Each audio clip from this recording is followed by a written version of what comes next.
In today's video, I'm going to teach you how to design an animated cursor with a visibility toggle using component variants in Figma.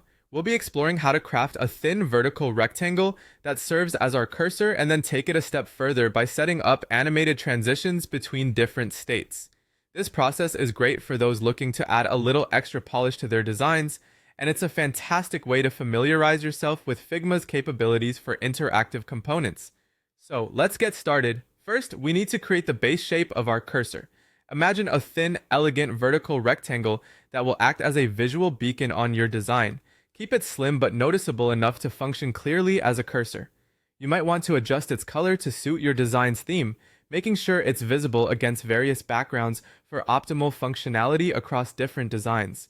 With the shape ready, it's time to transform it into a component. Simply select your thin rectangle and press the Create Component button in Figma. Once you've made your component, you can move on to the next step, which is creating the component variants. Variants allow us to easily create and switch between different states of a component. In this case, we want two variants, one where the cursor is visible and another where it's hidden. To do this, create a duplicate of your component and then rename your first variant to cursor visible and the second to cursor hidden.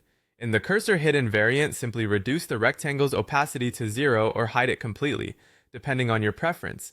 This way, you can toggle the visibility smoothly.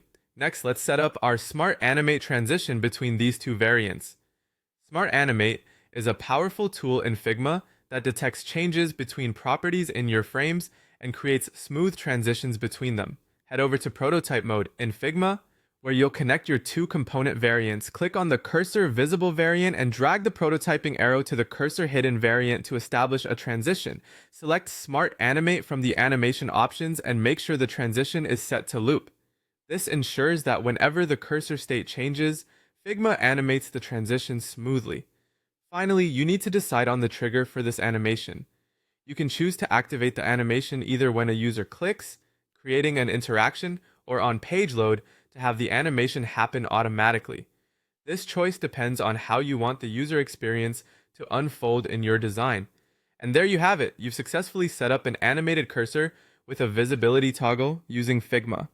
This approach not only elevates the functionality of your design, but also provides a dynamic visual element that can engage users more effectively.